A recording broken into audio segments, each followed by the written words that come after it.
Hey guys, I am making this video to help explain why people who are chronically ill or have invisible illnesses get so upset and frustrated or even mad when they get told that they don't look sick.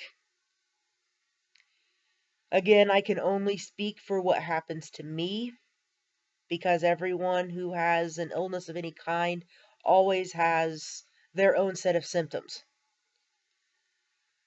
And I do apologize in advance if this video is a little jumpy. There's a lot to it and some specifics, so bear with me. Everybody has probably sprained something at least once in their life, and that's a very painful experience. So I want you to put that sprain and the pain that you got from it into a perspective for me. You go to bed the night before and you are just exhausted. And you wake up 8 or 9 hours later thinking, oh, this is going to be a great day. I slept just fine. Well, someone with fibro can sit up and try to get up out of bed, and every single joint in their body that bends, moves, supports them, and helps them do anything feels like it's sprained. And that's just the beginning of it. After you walk on fibro-inflamed joints for a while, now this is just in a 24-hour period, they start to inflame. Granted, there's already inflammation in there because that's part of the condition, but it progressively gets worse the more that you use those bendable joints that you cannot avoid using. About halfway through the day, all of my bendy joints feel like they're sunburned.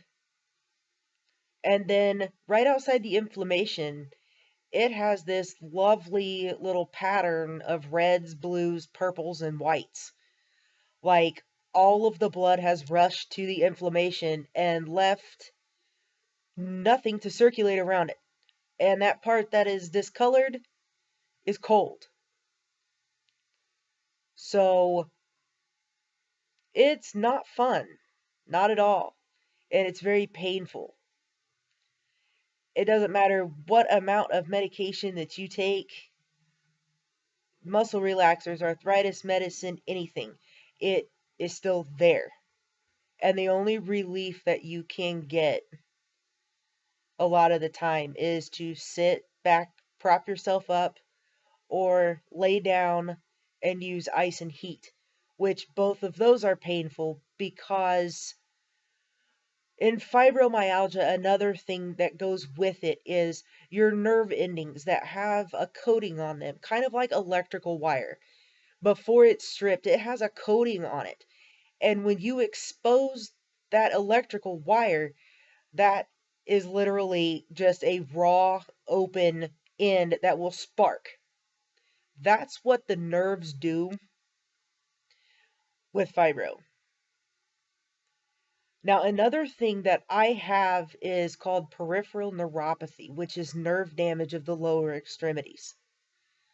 And that came about from me being in renal failure and holding all the toxins and stuff in my body, and it ate away at everything. So, put this scenario into play. It's the middle of the summer, and you decide it's a good idea to go barefoot and walk across hot blacktop.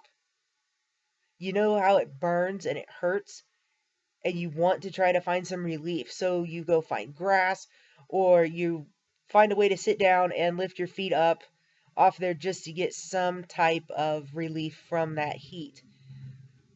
That doesn't happen for me. And it doesn't matter what temperature it is outside. It doesn't matter if I'm wearing work boots, tennis shoes, basketball shoes, skate shoes, whatever. It happens. And after I get that sensation for a while, you know when your hands and feet go to sleep and it's that tingly, annoying feeling? that comes in. It's not the one where your joints feel like they can't bend and everything is huge. It's just the tingly one that's annoying. Well, that starts in on the tops and the bottoms of my feet and goes right above my ankles. Nothing is really asleep. It just has the sensation that it is. So put that with the feet that are on fire. It's not a pleasant experience to walk some days. Another thing that can happen in a really bad fibro flare up is called a brain fog. And the best I can come up with to describe that to you guys is being tipsy drunk. You're just drunk enough that if you take one more shot, you're over your limit. You can still function and talk and things like that, but you can't make great decisions. So when my mind goes into a complete total fibro fog, I can't add 2 plus 2 sometimes. I can't drive. I have actually forgotten where I was going, and I've had to call someone to come and get me because I couldn't remember my way home. And I go into a mode where, because my brain is fogged up, my body doesn't understand what's going on, so I always think there's something wrong with me. Those fogs are very scary because they can happen to me at any time. I could actually be driving down the interstate and all of a sudden, my mind's like, where are you? What are you doing? And they can last, 20 minutes all the way up to 6 or 7 hours. And most of the time, if I'm alone, I have to convince myself that I need to go to sleep because when I wake up, it'll be gone. And if the poor soul that's around me has to listen to it, they have to convince me that I need to go to sleep. I don't get those as much now being in remission as I did, but I don't comprehend anything when that's going on. Now, another thing that goes kind of along with fibromyalgia, but I think part of mine is actually with the neuropathy as well. It's the middle of winter. Right now it is anyway. Now, for those of you who are in cold climates, go outside with no gloves on and scrape your windows. And your hands are just bright red and they're so cold you can hardly stand it because it's starting to get painful. Well, since you are cold, you decide it's a good idea to go in and take a nice hot shower. So you step into the water, and as it hits your feet and your hands, it starts to burn and starts to hurt. Like you just want to be out of everything that water's touching. That is another symptom that I get, that I deal with on almost a daily basis. But yours, when it warms up and your skin gets adjusted to that water temperature, it goes away and you get to enjoy your shower. And that's another thing. My skin is very, very sensitive, not only to sunlight, but to water. And sometimes taking a shower is actually really painful. The water, just being on a normal shower, not the jet or anything like that, it is very painful. So I want to hurry through my shower, but at the same time, I want to take my shower because I know I'm going to feel better afterward. Okay, have you ever had your hair hurt? It sounds really, really ridiculous. But, okay, somebody brushes your hair a lot and tries to get tangles out of it, and where your hair connects to your scalp, it's kind of sore just from all of the hair brushing and the brush pulling it and stuff. Mine will feel like that when I run my fingers through it. I don't have a lot of hair because I have a mohawk, but even putting my mohawk up and the hair being in a certain spot, when I go to wash it and get the gel out of it, it is very sore and painful. Another thing that I want to tell you guys about is the gastroparesis that I have, and that's a secondary illness to my lupus. If you go and you eat just a normal portioned meal,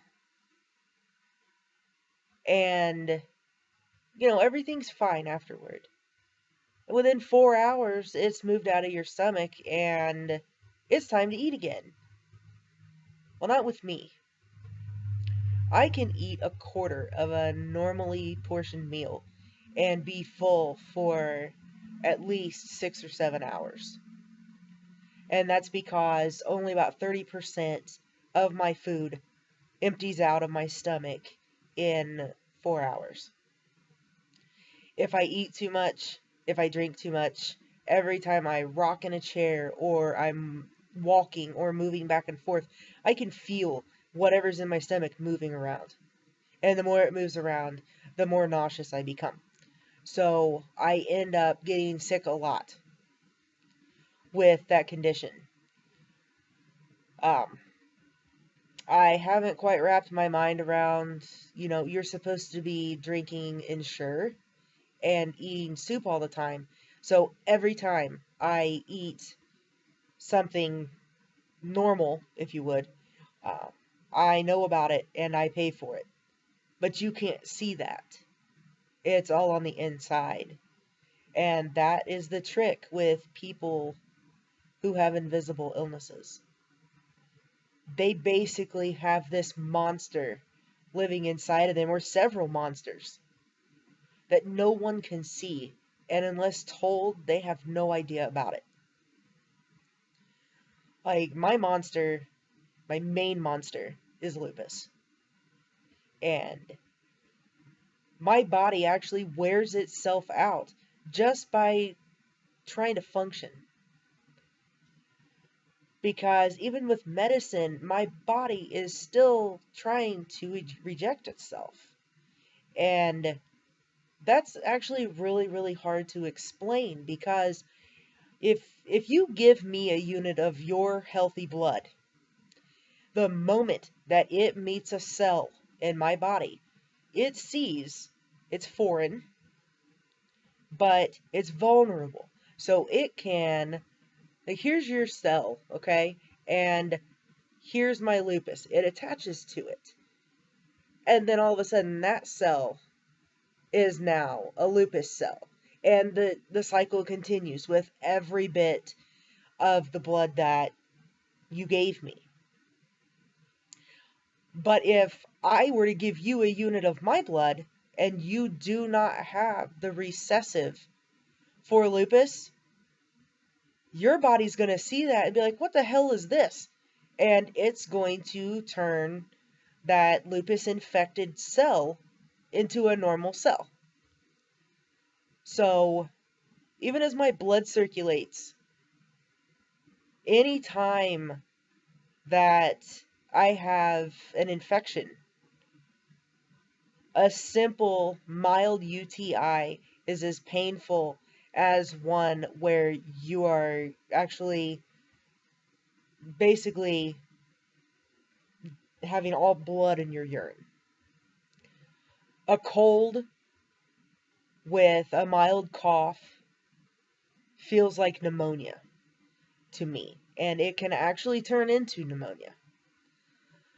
So everything is just elevated, and trying to bring down an elevated body every day is why I have the extreme fatigue with it. I could sleep 10 or 12 hours and wake up and go back to sleep for 10 or 12 more. Just because, what if I was just a little bit sick? And through the night, it got worse. My body is working 4 times as hard rather than twice as hard, like a healthy one would do, to try to get rid of that. But since my immune system has been brought down very low, it's just going to keep multiplying. And I'm going to end up in the emergency room or at my doctor getting medicine. And also remember, if you surround yourself with people who are chronically ill, they're going to lie to you. And that is 1,000% true. You can ask anyone who's chronically ill. Are you doing okay today? Yeah, I'm fine. I'm okay. With a big smile across their face. But in reality, the things that I've told you that happened to me, and probably thousands of other things, are going on with others. And we lie to you about our pain, about our fatigue, about everything that has to do with our illness, because we feel like we're a burden. If you want to go walk around a mall or you want to go to a concert, we don't want to tell you that we feel like complete shit, because we're afraid that you will take away from your experience to take care of us and to all the time make sure that we're okay. And I'm going to use a concert that I went to as an example. A lot of people that go to the shows that I go to are aware of what's wrong with me. And they make sure that there's a chair available for me. Because when I get there, my mind just takes over. I get to see everybody. I'm getting to see who I want to perform. And I'm fine. Nothing hurts. Everything's going great. And all of a sudden, that excitement wears down.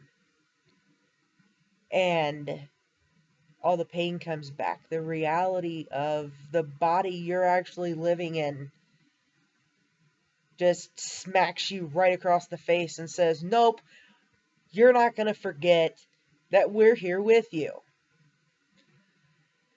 And so you just stand when you can, you sit, you do what you need to do to make yourself feel comfortable. And we'll give you every single excuse in the book for you to not worry about us and go enjoy the show or go enjoy whatever's going on. Because we don't want to be a burden to you, because you're supposed to be our friend and obviously care about us.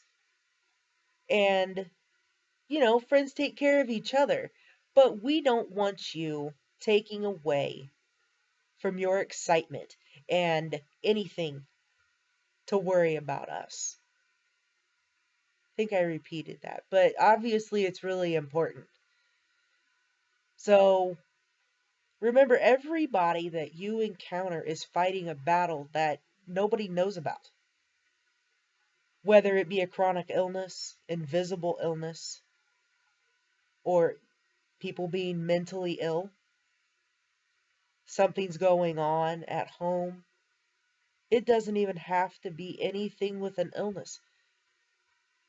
You always want to take into consideration that another person's reality is in fact their reality, and things that they tell you are real and that they are happening. And just because you can't see them and you can't feel them does not make their reality any less than yours. I know I'm speaking for thousands and thousands of people who are chronically ill. If we woke up and did not have some kind of pain in our body, we would think we were dead.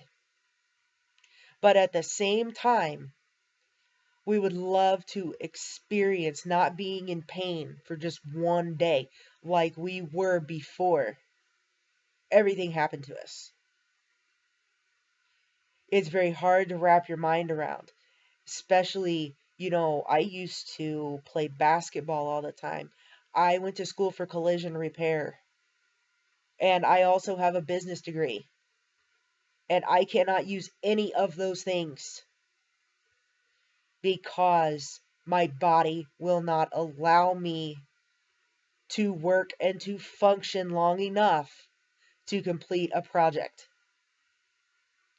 So just remember the stuff I've said and kind of keep an open mind to everybody, because you never know what's actually going on, and you could actually say just the right thing one day that's kind to somebody who is in my situation and make their day.